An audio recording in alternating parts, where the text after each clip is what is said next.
American made knives on a budget? Some say nay. We say, let's talk knives.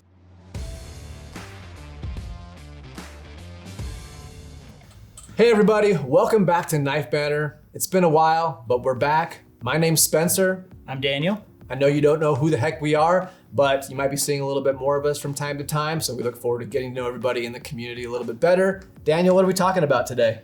Well, we're actually going into Independence Day weekend, so we're talking American-made knives. Now, a lot of people think American-made, they think really good quality, but sometimes a price tag that reflects that. And so what we have are picks that are more budget friendly for people who are maybe more of a casual knife buyer, or someone who's just looking for that quality but doesn't have a whole lot of money to spend. Or just getting started. Yeah, Spencer, do you want to show the first one? Let's do it. I don't know which one I want to show first though. Let's start with this. So the first knife we have on the table really needs no introduction. It's the Kershaw Leek, designed by the great Ken Onion. This knife, there's not much I can say about it that hasn't already been said. It's been around for quite a while. It's tried and true, but let's look at some specs real quick. This knife has a blade length of 3 inches with a 7-inch overall length. That's 7 inches? Man. We have a Warncliffe style blade. We have steel handles. You have options for tip down or tip up carry on the pocket clip. And we have a frame lock. Now here's the fun part about the knife. It's actually spring assisted, has dual thumb studs, and a flipper tab. And this thing flies open. Now I know feelings are mixed about the spring assisted opening. I personally like it. Some people prefer it just to be a standard manual, but this thing is fun to play with. Now, one thing I don't particularly love about this knife, if I had to pick something, is the safety that's on it. Now, hear me out. I know it's there to protect me, but it just feels like it gets engaged in my pocket when I don't actually want it to. So then when I take it out to show my friends and I go to flip it, it doesn't go. So that's all. But other than that, this knife's great. I actually own this knife. I've had it for quite some time. It was one of my first. It's a great EDC carry. It's a perfect size, lightweight, and it's super fun to play with. One thing I will note, if you don't have this knife or if you're just getting into it, this is definitely what we would call a gateway knife. It's only about $54 on the website. So although it's budget friendly, if you're just getting into the EDC community or the hobby of pocket knives, you may find yourself starting to spend more and more money down the road, but it's a good time. Now, I meant to meet Ken Onion at Blaze Show, but I didn't get the chance to. Dude, you didn't see him? No. He was like driving around a little rascal. It's great. Okay, so my first knife on the table is this Buck 112. This is the update of the 110, more modern materials, slimmer profile. This has an overall length of 7.25 inches, just a little bit longer than the Leek there.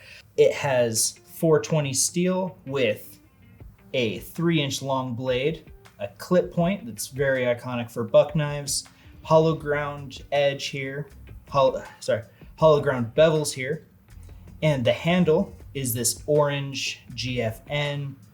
Again, very slim, very lightweight. It's like a traffic cone. Yeah, Right. You won't lose this knife. This is great for Boy Scouts, believe me. The pocket clip is reversible, so you can have tip up for left-handed or right-hand carry.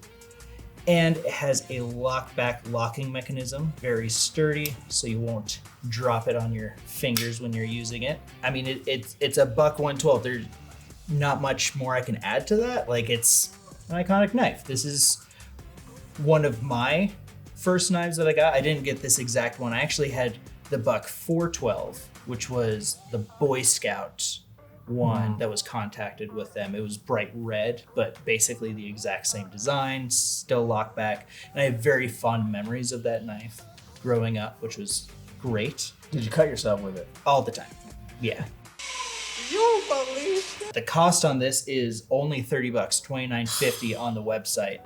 And so this is definitely a good budget-friendly knife. So yeah, that's the Buck 112. $30 for this.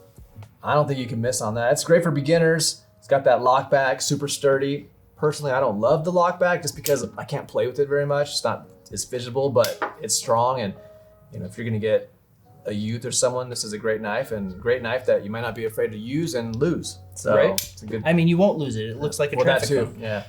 So and I mean, it's a win-win, right? All right, so next we're moving on. I have another iconic American company. This one comes from Case Knives. I really wanted to have a slip joint on the table. I personally don't love slip joints. I own one. It was actually a gift to me. Zach gave it to me. Oh, cool. Yeah. I only carry it at church just because I'm not gonna pull it out and play with it in the pews. I don't want to freak people out. So other than that, I'm not a big fan, mostly because they scare me. But I still wanted to have one on the table. This is the Case Knives Mini Trapper. Obviously, it's the smaller version of the full-size Trapper. This particular one, this one's a little bit on the higher end of budget. This one's about $82, but it's only because of the materials on this particular one. But you can get the Mini Trapper down to about $40, $42. So it's still definitely in the budget range. So a little bit about this particular one, some of the specs on it. These are actually made of bone, human bone. Human bone? Yeah, I don't think so, but that's stupid. That was dumb. You can leave that. You can leave that in there too. I don't even care. That was dumb.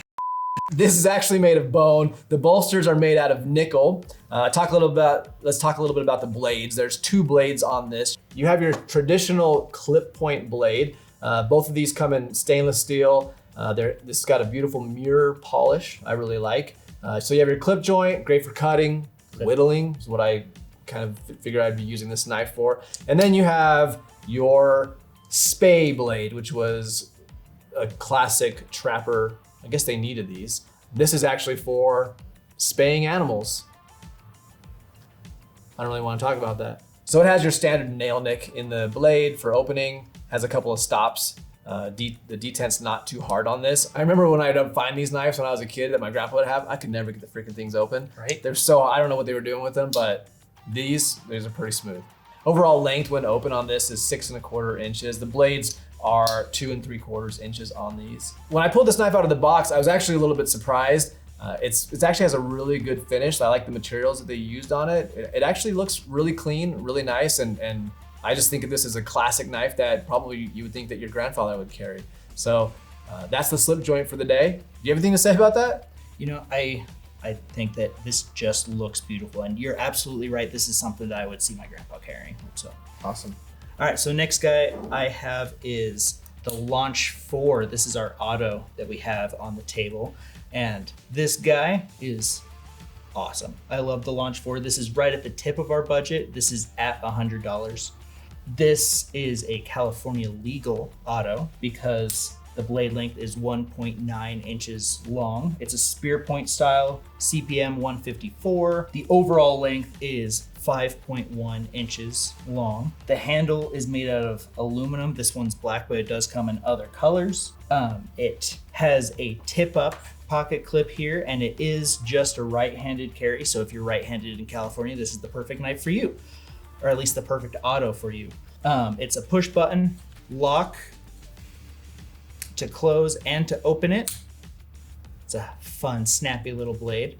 I love these little auto guys.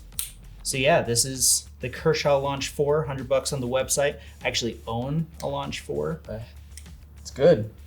I know when we said budget and American, you weren't thinking auto, but we found one. We found one. Now the last one that I have for today, we wanted to get a multi-tool on the table. So today we brought the Leatherman Rebar. Now there are a couple of a little bit more budget-friendly options than this guy. This one is $79.95, but for $20, you'll get a couple extra tools and you'll also get the sheath. Now this guy right here is 4 inches when it's closed. The entire thing is made of stainless steel. Just a few of the tools that you get. So you have your standard pliers and your needle nose pliers. You have your locking plain edge blade. It also has a serrated edge blade and a saw. You get a Phillips screwdriver, flathead, and it's got a handful of other tools. I'm not gonna go through all of them, but this guy's great if you're just getting into multi-tools. You wanna get something that's a high quality with a good warranty. Leatherman does it well, and they've been doing it for a long time. Some might say they're the best in the game. That's all I have to say about this. Cool. All right, what's your last knife? So my last one that I have here is our fixed blade. It is our ESEE Izula. This is a great fixed blade, and it comes with a polymer sheath here. Now the Izula is 6.25 inches in total length with a blade length that is 2.75 inches long. The guy I have here is the S35 VN steel model, but It also comes in coated 1095. The coated 1095 is $59.99 on the website. The S35 is $89.99 on the website. It has a skeletonized handle, and if you want like an actual scales on it, they do have the Izula 2 that has scales on it. Don't they sell them separate as well? Do they? I feel like I've seen them. I don't know. We'll edit that out if they don't. They might. But if That'd they be do, cool. you can get them on our website. And this is just a great fixed blade, EDC fixed blade. It's perfect for camping or just carrying around. It's a drop point. This one is $90 on the website, but the coated 1095, which has a bunch of colors and stuff, that's $59.99 on the website. Well done. Last two things, guys. So we wanted to do a giveaway. So guess what? We're gonna be giving away this Leatherman Rebar. All we want you to do is go down in the comments and give us your suggestions for budget American-made knives. Now, try to keep the dollar amount, if you can, under $150 and tell us what you think. Make sure with your suggestion you use the hashtag American Knives. So we will go through, we will select the winner on July 24th. So let us know what you think in the comments, and one lucky person will win the Leatherman Rebar. What's the last item of business?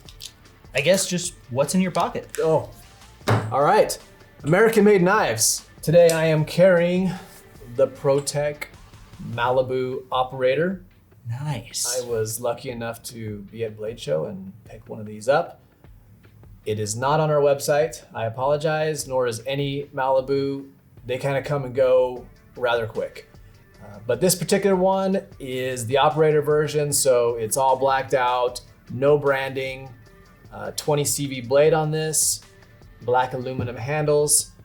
You have the tritium insert in the button lock. Smooth action, flipper tab. It's a sweet knife. There's a reason that these things sell out so quick. And I was just lucky enough to be at the booth when they had a few left. That's beautiful. What do you have? I have the LT Wright Lil Muk. I also got this at Blade Show. Nice. LT Wright is a huge inspiration to me. I met him in Georgia at the Bushcraft event, and then at Blade Show was able to talk with him some more. He's given me a lot of pointers on how to make knives and his process, and he's an amazing guy and an amazing knife maker.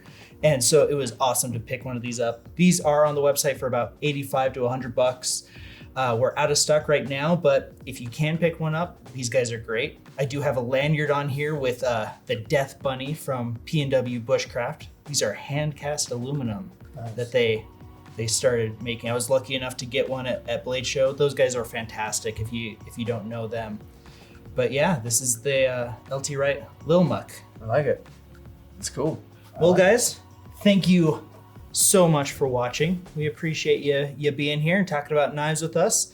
Don't forget to comment down below. Be nice, please. Yeah, be nice. We're sensitive. We're new here. We're sensitive and squishy. So comment below with the hashtag American Knives with your American budget knife pick for a chance to win the Leatherman Rebar. And we'll catch you on the next one. See ya, thanks.